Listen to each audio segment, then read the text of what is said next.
안녕하세요. 직영솔루텍 오현정입니다. 이번 시간은 렌더링하는 프로그램인 키샷에 대해서 알아보도록 하겠습니다. 솔리드 엣지 2020 프로그램을 설치 시에 자동으로 설치되는 키샷이라는 프로그램은 렌더링 전용 프로그램입니다. 솔리드 엣지에서 작성한 분해 전개도 및 애니메이션 정보를 이용해서 실사 이미지처럼 표현할 수 있습니다. 키샷은 전적으로 CPU 기반으로 하는 렌더링 프로그램이기 때문에 특별한 그래픽 카드나 별도의 하드웨어 없이 렌더링이 가능합니다. 키샷을 같이 열어보도록 하겠습니다. 파트 22의 예제 첫 번째를 보시게 되면 편신 구동 장치 어셈블리가 있습니다. 이를 오픈해서 보시게 되면은 아래와 같이 이런 편신 구동 장치가 보이고요. 저희는 키샷을 열어보기 위해서 도구 탭을 클릭해서 키샷 렌더링이라는 명령을 클릭해서 키샷 렌더링 프로그램을 열어볼 수도 있고요. ERA라는 명령을 클릭해서 이쪽 안에 있는 키샷 렌더링이라는 프로그램을 클릭해서 프로그램을 실행시킬 수도 있습니다. 저는 여기를 클릭해서 프로그램을 실행시켜 보도록 하겠습니다. 키샷이라는 렌더링 프로그램이 실행이 됐고요. 지금 보시게 되면 아까 전에 저희가 어셈블리에서 가지고 왔던 편신 구동 장치가 표현되어 있는 것을 볼 수가 있습니다. 가장 먼저 키샷의 인터페이스를 먼저 살펴보려고 합니다. 이쪽에 보시게 되면은 이 부분을 저희가 라이브러리라는 라이브러리 창이라고 부릅니다. 그리고 이쪽 부분은 프로젝트 창이라는 이름으로 부르고 있고요. 이쪽에 있는 이 작업하는 이 공간을 윈도우 창, 그리고 아랫부분을 메인 툴바, 그리고 위쪽 부분을 리본바라는 이름으로 부르게 됩니다. 키샷에는 단축키를 사용할 수가 있는데요. 이 단축키는 교재 675페이지랑 676페이지에 있으니까 참고해서 보시면 좋을 것 같습니다. 가장 먼저 키샷에서 재질을 한번 입력해 보겠습니다. 라이브러리 창에서 재질 탭을 선택한 다음에 카테고리 구조를 먼저 선택하고 저는 페인트로 한번 선택해 볼게요. 페인트 안에서도 저는 메탈릭한 그 페인트를 선택할 거고요.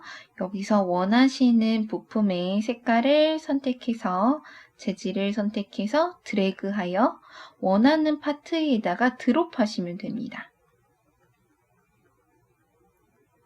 다시 한 번만 더 해볼게요. 재질에서 원하는 재질을 선택한 다음에 드래그하여 원하는 파트 쪽에 가까이 다가가서 드롭하시면은 재질이 선택한 파트에 입혀지게 됩니다. 그 옆에 있는 색상 탭을 한번 클릭해 보도록 하겠습니다. 색상 탭은 선택된 재질 부분에 색상을 입히는 거라고 생각하시면 될 것 같은데요. 재질을 넣었던 그 부분에 지금 초록색으로 되어 있는 부분이 있는데 이 부분에 저는 파랑 색깔로 해서 드래그하여 드롭하게 되면은 메탈릭 페인트인 재질 그대로 가져가지만 색상은 블루 색상인 파트로 변경되는 것을 알 수 있을 것 같습니다. 이쪽에 보시는 텍스처 탭에서는 재료와 비슷하지만 재료는 약간 물질의 표현이라고 생각하면은 텍스처는 2D 이미지를 형상에 입혀서 질감을 만드는 거라고 생각하시면 될 것 같습니다. 그래서 그 전 방식과 동일하게 원하는 텍스처를 선택한 다음에 드래그 앤 드롭하여 입힐 수가 있는데요. 마우스 커서를 떼게 되면은 4가지의 유형들이 나옵니다. 마우스 커서를 해당하는 부분에 올리게 되면요. 미리 보기를 할 수 있게 됩니다. 가장 먼저 색상 부분을 클릭하면 텍스처의 색상 부분을 포함하여 이미지가 생성이 되는데요. 지금 제가 선택했던 이미지가 파란색이기 때문에 색상 부분을 선택했을 때 파란색의 이미지가 입혀지는 것을 볼 수가 있고요. 옆부분에 가서 보시게 되면은 범프라는 명령 옵션이 있습니다. 범프는 텍스처의 질감 부분만 표현하고 싶을 때 사용하는 거라고 생각하시면 될 것 같고요. 옆에 있는 불투명도는 투명하게 보이는 기능을 입힌다 라고 생각하고, 라벨 추가는 라벨처럼 일부분만 텍스처가 적용되도록 하는 거라고 생각하시면 될 것 같습니다. 저는 범프를 선택해서 텍스처만 입혀보도록 하겠습니다. 이제 환경 탭에 대해서 볼 건데요. 환경 탭에서는 조명 환경을 선택하는 탭이라고 생각하시면 됩니다. 키샷은 HDRI 맵을 적용하기 때문에 뷰를 멀리 보냈을 때 구 내부에 이미지가 있는 것을 볼 수가 있습니다. 이 맵을 사용하면은 보다 쉽고 사실적인 조명 환경을 구현할 수 있기 때문에 많은 렌더링 프로그램에서 선택하고 있는 방식입니다. 그래서 저희가 조명을 좀 선택해 보도록 하겠습니다. 조명도 똑같이 드래그 앤 드롭 방법으로 해서 바로 적용할 수가 있고요. 해당 조명이 잘 적용됐다는 것을 보실 수가 있을 것 같습니다. 그러면은 화면을 조금 더 가까이 잡아당기고, 그리고 백플레이트 탭으로 한번 넘어가 보도록 하겠습니다. 이 탭에서는 배경을 고를 수가 있습니다. 인테리어를 선택하고 아래 리스트에서 창고를 선택한 다음에 드래그 앤 드롭 하여 바로 적용할 수 있습니다. 또 만약에 다른 배경을 원한다면 다시 한번 드래그 앤 드롭해서 백플레이트를 다시 한번 정의할 수도 있습니다. 이쪽에 프로젝트 창을 한번 보시게 되면요. 지금 작업창에 있는 모델이 여기에 있고 하위 파트하고 어셈블리를 볼 수 있습니다. 만약에 제가 어떤 일부분을 숨기기를 원한다고 생각하면은 이쪽에 있는 눈 부분을 클릭해서 숨길 수도 있습니다. 어셈블리를 선택한 상태에서 아래에 이런 파트 같은 것들을 선택하면은 조금 더 자세하게 재질 편집도 할 수 있고요. 라운드된 모서리의 반경들도 조절할 수가 있습니다. 엣지 각도 또한 조절 가능하다는 거 한번 봐두시면 좋을 것 같습니다. 이쪽 옆에 있는 재질 탭에서는요, 재질을 수정할 수 있는데요. 작업창에서 해당하는 파트를 더블 클릭하면은 해당 재질이 이쪽에 나타나게 되고 이 재질을 수정할 수가 있게 됩니다. 저는 재질 유형을 금속성 페인트로 한번 변경해 보도록 하겠습니다. 변경하자마자 윈도우 창에 바로 적용되는 것을 보실 수가 있을 것 같습니다. 이쪽에 보시면 환경 탭이 있는데 환경 탭에서는 현재 적용된 환경맵 이미지의 이름과 각종 설정 사항을 볼 수가 있게 되는데요. 이쪽에 보시게 되면은 백그라운드 부분에 색상으로 변경할 수도 있고요. 그리고 밝기를 조절할 수도 있고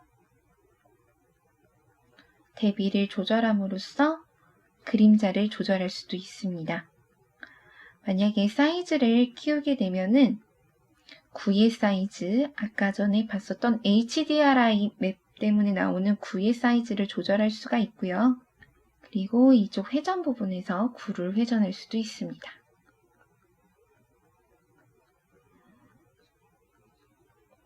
이쪽 아래에 있는 모델이 반사되거나 바닥을 평평하게 보이는 이런 명령들을 선택할 수가 있을 것 같습니다. 이쪽 옆에 있는 라이팅 탭을 사용해서 빛의 효과를 조금 더 자세하게 줄 수가 있는데요. 이쪽에 해당하는 모드를 선택해서 제품의 이미지를 쉽게 만들 수가 있을 것 같습니다. 더 자세한 옵션은 교재를 참고해서 보시면 훨씬 좋을 것 같습니다. 카메라 탭에서는 환경에서 사용 가능한 모든 카메라와 그 설정 항목들이 표시가 되고 있습니다. 그래서 거리 부분에서는 카메라와 피사체의 거리를 조절할 수가 있고요. 그리고 방위각을 조절함으로써 회전 궤도를 설정할 수가 있습니다. 경사값으로 카메라의 고도를 조절할 수가 있고요. 꼬인 부분은 카메라의 수평 각도를 비트는 데 사용하는 명령이라고 생각하시면 될 것 같습니다. 이쪽에 보시는 직교 그래픽 같은 것을 통해서 정투상법으로 표현할 수 있다는 거, 보이는 방향이 조금씩 달라 보인다는 거 알고 있으시면 좋을 것 같습니다. 옆에 있는 이미지 탭을 선택해서 동일한 장면에요, 여러 개의 영상 스타일을 만들 수가 있는데요. 이미지의 조정, 물룸, 비네트 색수차를 이용해서 원하는 이미지를 만들 수가 있을 것 같습니다. 자세한 옵션들은 교재를 참고해서 보시면 더 좋을 것 같습니다. 이렇게 설정된 이미지는 렌더 명령을 통해서 렌더링을 진행할 수가 있는데요. 이쪽 아래에 렌더라는 명령을 클릭했고 해상도를 지정한 다음에 저장 위치를 설정하고 렌더라는 명령을 클릭하여 렌더링한 이미지를 만들 수가 있습니다. 이번 시간은 렌더링하는 프로그램인 키샷에 대해서 알아보았습니다. 렌더링이 된 이미지가 다양한 분야에서 많이들 사용하고 있습니다. 이를 응용해서 잘 사용하셨으면 좋겠습니다. 감사합니다.